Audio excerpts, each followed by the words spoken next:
Alright everyone, it's Friday, the sun is shining where I am from, and Celtic have got a cup final to look forward to tomorrow where we could complete a record-breaking 8th treble. Jackie's here, Asim's here as well. Guys, everything's good in the world. There's nothing at all to be worried about. Nothing at all, guys. Is that the case, Asim? On the face of it, you're right. We're on the brink of a historic treble. It should be all, feel good, and we should all be excited, and we are. But obviously, we're going to address the elephant in the room as to why there's not been much chat about the actual game itself in the last few days. Yeah, it's just one of those things. Obviously, we'll talk about it, but it has a bit of a surreal feeling, which I didn't expect maybe a week or two ago for us to feel like. But I guess they say a lot can happen in a week. Yes, and we found that out. Listen, as we see, a couple of massive stories. We've obviously got the game tomorrow at Hampden, a major game in Celtic's kind of recent history. I mean, we've had a lot of finals recently, but this is another major one. We also have the story of Ange Postecoglou, his future. I don't really want to neglect either of those stories on this video, so we'll have a chat about them both. Yeah, I'll just briefly, guys, if you bear with me, I'll update us all on where we are with the Ange stuff. Just after, 12:30 on Friday afternoon, a few different outlets reporting various things about Ange and Tottenham Hotspur. On Wednesday, we had the Evening Standard reporting that Spurs would step up their approach for Ange after the Scottish Cup final and that he was a contender for that job. Later in the day, we then had Sky Sports kind of jumping on the bandwagon a wee bit, but reporting that Ange was emerging as a preferred candidate for the Spurs gig. Then yesterday, The Sun down south said that Spurs were set to announce Ange as their new boss as early as next week. So a bit of an escalation there, guys. As I understand it, those are the only three kind of main reports we've had so far. I know Fabrizio Romano had a wee thing to say earlier on Twitter, but I think the rest of the stuff that you'll have seen and heard will have been from those original three reports. And I know a lot of people would probably look at the newspapers and say, it's just them talking their normal garbage, and I'm not exactly going to stand up for the newspapers here, but I think it's also fair that there's something happening here. It's not all just made up. Yeah, that's kind of where we're at. We had Ange talking as well yesterday, guys. You've probably seen this.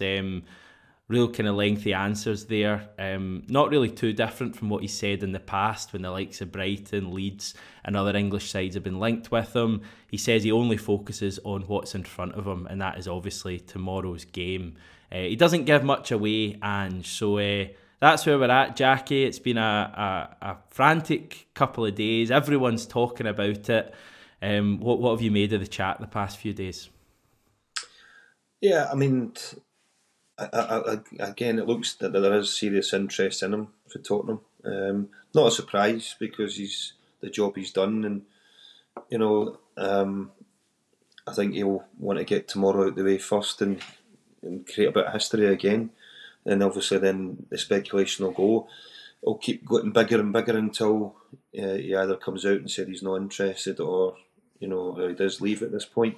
But I think the important bit is that he'll be saying to the players to go and focus on the game tomorrow and create history again, because that's the main thing out of all of it. Yeah. Does it feel different this time, the links with Spurs, to what we've had previously? Yeah, it does. I mean, you're hearing at different quarters. There's definitely something more substantial than just interest. Even certain little bits intimates that they've already had talks, and there's more talks, or there's other candidates. But again, nothing's done until it's signed and sealed, as we know. We thought we were getting Eddie Howe before Ange came in, so there's a lot of things there. The wheel keeps turning, as they say, and that's the way you look at it. Everybody thought it was the worst end of the world when Brendan left. His departure was at a difficult time. Whereas if Ange does decide it's the right moment for him, it gives somebody a chance at pre-season to go and get their thoughts across rather than halfway through a season. So yeah, but I think like everybody, you want him to stay at least another season. and have a good crack at the Champions League the season ahead. But we all know that the day will come when he'll move on, because that's regardless, nobody's here forever, but I think everybody would like him to stay just a little bit longer. Yeah, we certainly would. Asim, what's your thoughts? We spoke about it before. None of us expect him to stay, obviously, forever. But I'll have to admit that to me it came as quite a surprise just how quickly this is escalated. As Jackie says, we've had big departures before, and if this goes how I think it will go, I'm sure we'll again as a club and as a fan base we'll move on, and Celtic will carry on. But it would be a gutter. To me, it does feel different to any previous ones. It's at the end of the season, and for me, it's not even so much the newspaper speculation, which obviously seems strong, and a lot of it's coming from England. It's more even just and I know some people had different takes on this, in terms of reading too much into Ange's comments and Ange's words. But for me, on the brink of such a big game, I know he's keep on saying that he's focusing only on Saturday, but if he was definite that he was staying, then I think he would have put this to bed, because he knows the chat was all going to be about this in the build up to the game, and it has been. There's not been much chat about the game, and he's had a few opportunities to have said, the Feyenoord manager ruled himself out last week. So I felt like Ange could have done that if he was sure he was staying. So I think there's definitely something in it. Whether it then, like Jackie says, it actually goes through the line or whatever remains to be seen. Lots of things can change, lots of things can happen. But for me, the fact that he hasn't ruled himself out or hasn't said, "Look, I'm here for the summer. I'm going to be taking this club into the Champions League next season," to me says a lot. I take your point. My only argument would be, is that in Ange's style to rule himself out? I mean, I'd need to look to be sure, but even if you looked at his previous stuff he's had this season, has he ever actually ruled himself out of other jobs, or has he said similar things? Ideally, I think that's the answer, we'd all want. And I do think it is interesting to point out that it has always all been English kind of based reports so far. We've had nothing from any journalist of note up here, so I don't think we should, jump to conclusions that Ange is definitely away. I think when you start hearing from, the likes of Stephen McGowan and Alison McConnell and David Freeland and people like that up here, that they're kind of the trusted sources Celtic have, then we should maybe be worried. But there's certainly a massive kind of debate here, Jackie, ahead of what is a massive game. As fans, do you think we deserve clarity on this issue before the cup final, or is it the right thing to do just to focus on the game and then deal with this afterwards? Yeah, I think I agree with what Sam was saying there. I think if it just dispelled it there, I think he'd focus there. The bits he said before were, "You'll be surprised how long I stay," and all the rest of it. So it's like, if you'd just been like yesterday, like we're going for the treble, I'm taking this team into the Champions League, I've got my stuff for next year, it would have just taken everything away at this point. Because it might not have, had, even if he was going, it might not be advanced stages in terms of the moving, but it would have just killed all the speculation and settled everything down. But after the game tomorrow, it's just going to be bedlam between the media, questions there, and speculation that he's going, and stop people enjoying the celebrations, I don't think. Like Jackie said, that quote was only a couple of months back where he said that. And I think that came unprompted. He said that himself. And my take on it is, I think he did expect to be taking us into a third season. I think this Tottenham stuff just came. Obviously, they've had a few other candidates, and it's just one of those things where the opportunities arisen, and there's a number of factors which now make this a real possibility. But I think before that, he probably didn't anticipate a club like Tottenham, a club of the size of Tottenham, or with the lure that it has to maybe have approached him, and for this opportunity to come as soon as it has. And I think that's where he's probably in his own head. That's why he's not ruling himself out, because he wants to have that discussion He says that there's not been any talks prior to this final and things like that, so we'll have to take his word on that. He's been pretty sincere all along, but it just does seem like there's too much going on. There's too much, like, there's no smoke without fire. So I guess we'll just need to wait and see. But for me, it does feel like it's not looking good. My gut feeling, and it's only a gut feeling, I don't know anything, I've not heard anything, I just, from what I'm kind of reading and just what I hear Ange saying, is that he really wants the team to make sure they go out, and he goes out on a massive high tomorrow by winning the cup, and whatever happens after that. Jackie, is there any danger that this impacts the team tomorrow in the cup final? No, it shouldn't. It shouldn't. Even if the worst case they came out yesterday and said he was leaving, it would still be the focus on the game. That's the priority. The players know what, and they've handled it all well up to date. All the speculation, and the speculation is always going to be there. Even if Ange was to go and our manager comes in and does well, there's more and more speculation again. That never stops because it's shown that they've done a good job. Same as the players, to be honest. When the players do well, they're linked with moving to other countries and different clubs throughout. And the manager's no different. Same with Brendan going on to bigger. He thought at the time in Leicester, the opportunity maybe wasn't there a few months ago. In football, that can change day to day, and that might be the case here. It's maybe something that's too good for him to turn down at this stage. Because one day you're a hero, next day you're a dud in football. But Ange will know what the best thing for him.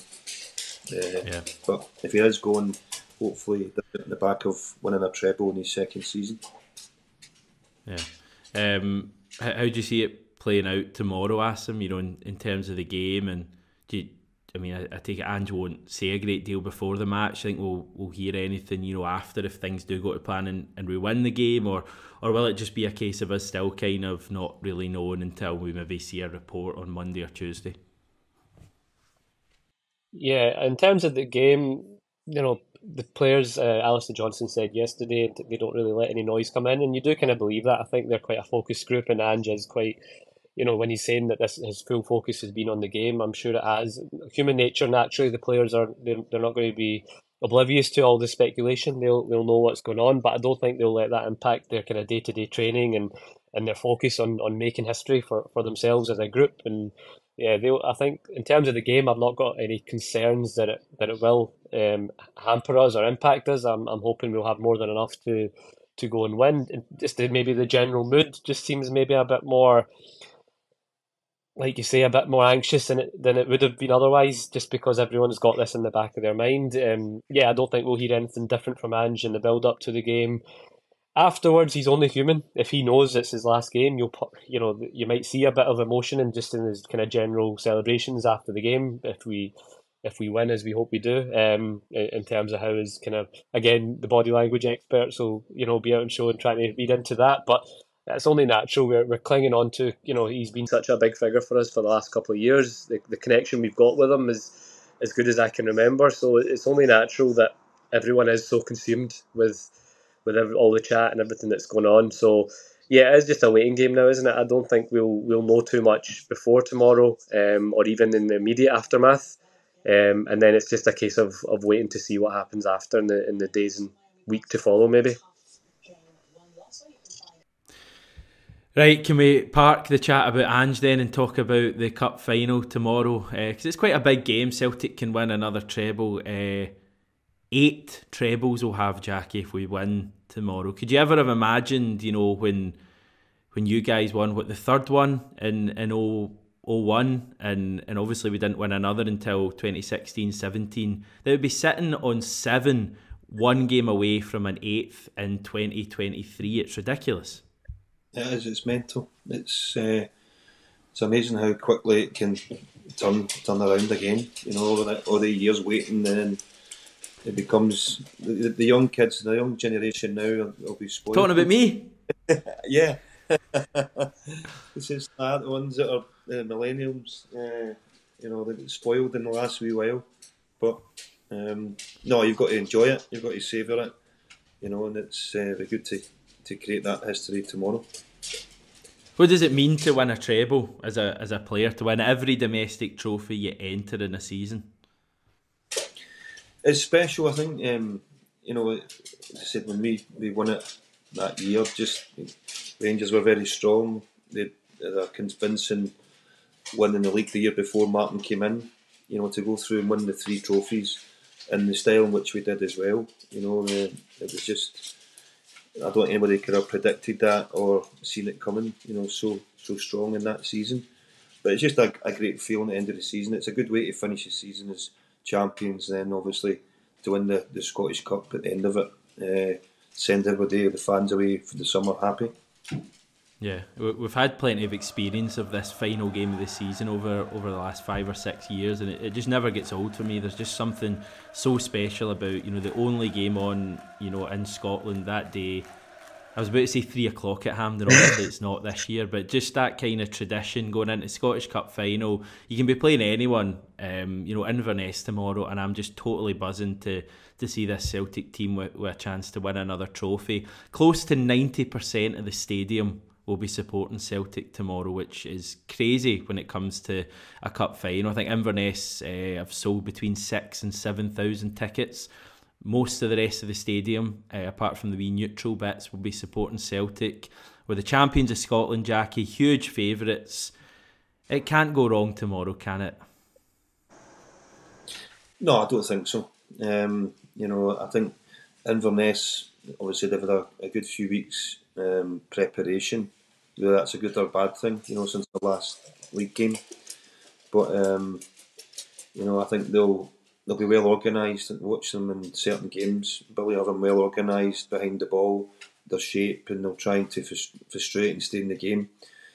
But as we've seen with Ange's team, you know, even if it's not working, 60 minutes he'll make his changes.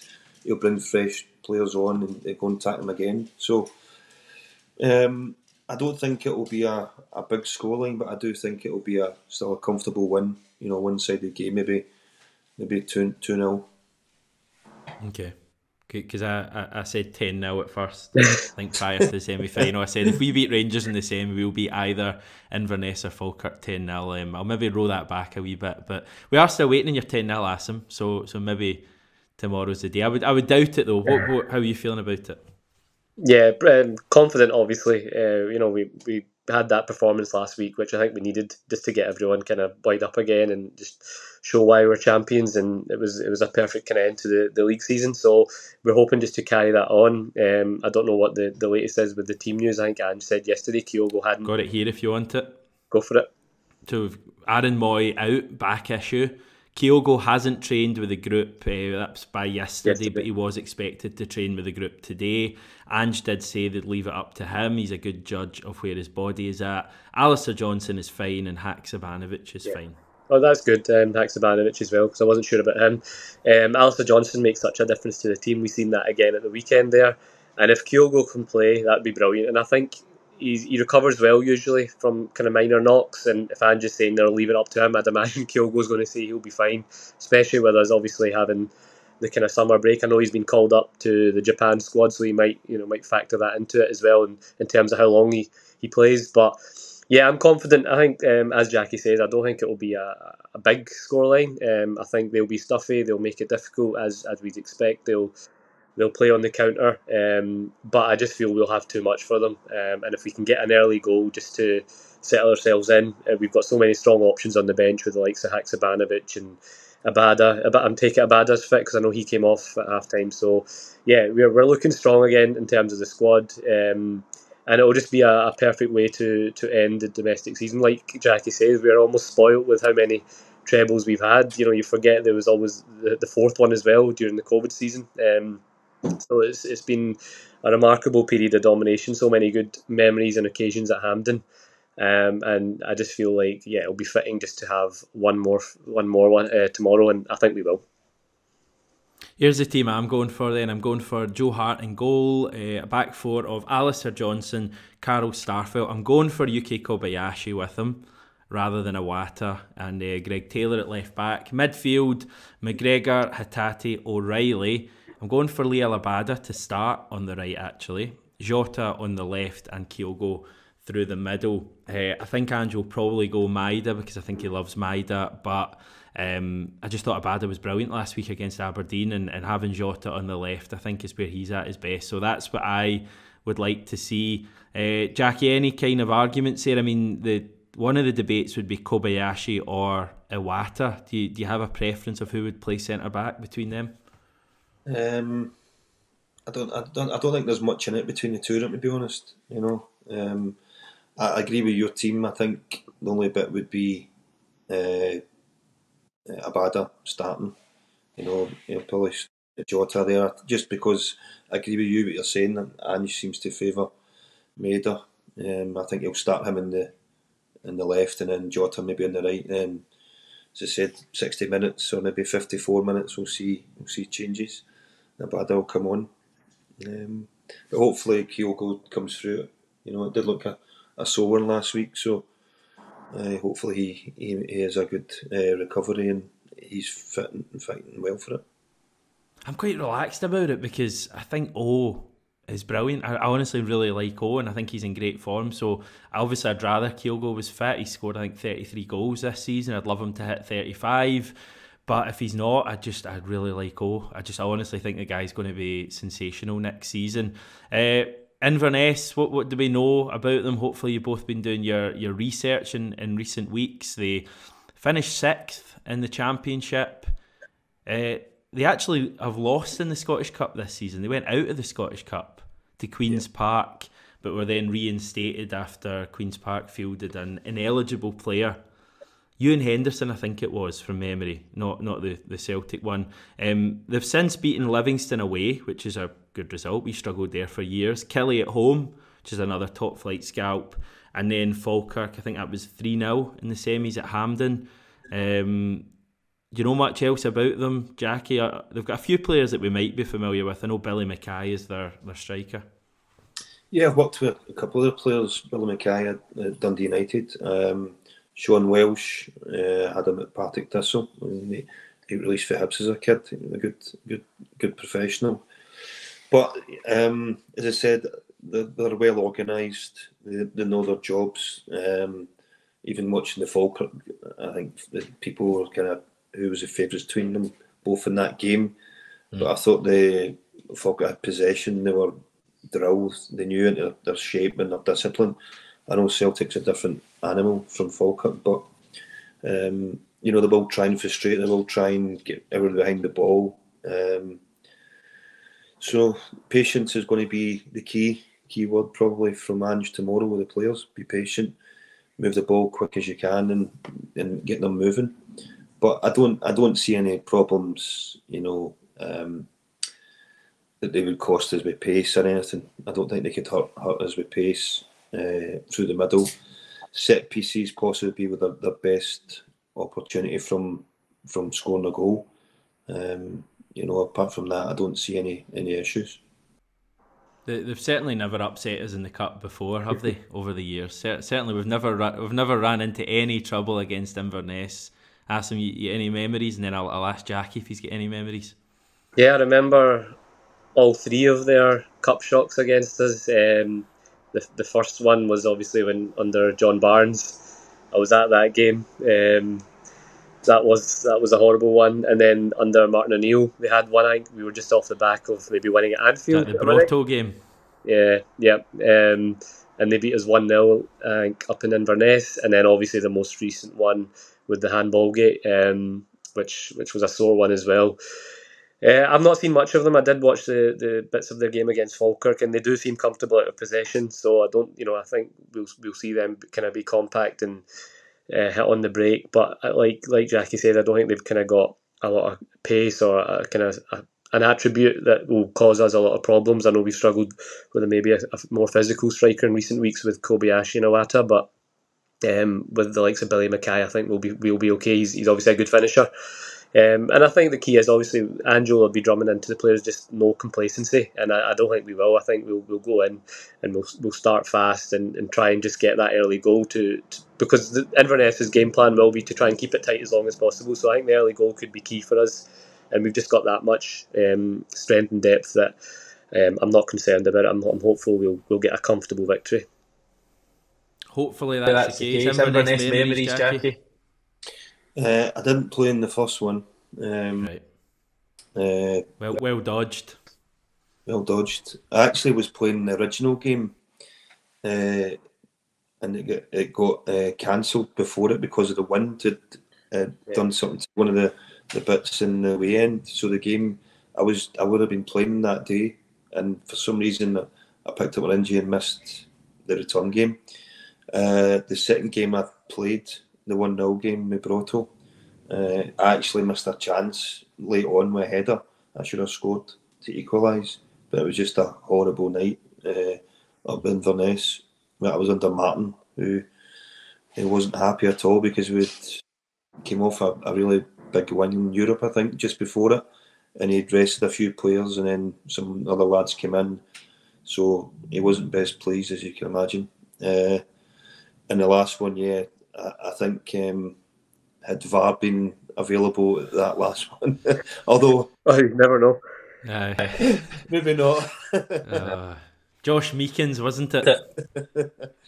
Yeah, it was just the one hand.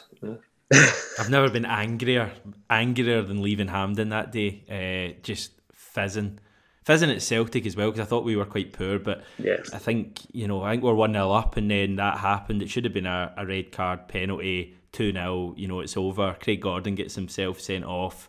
I think Graham Shinney scored the winner that day. I think Ryan Christie was playing for Inverness. It was just a horrible, horrible day, but we don't seem to have those troubles at Hampden anymore, thankfully. On that topic, guys, referee tomorrow is John Beaton, assistant referee Graham Stewart and Gordon Crawford. The fourth official is David Dickinson. VAR is Stephen McLean. He wasn't involved at all in that 2015 game, was he? I feel like he might have been. Can't remember.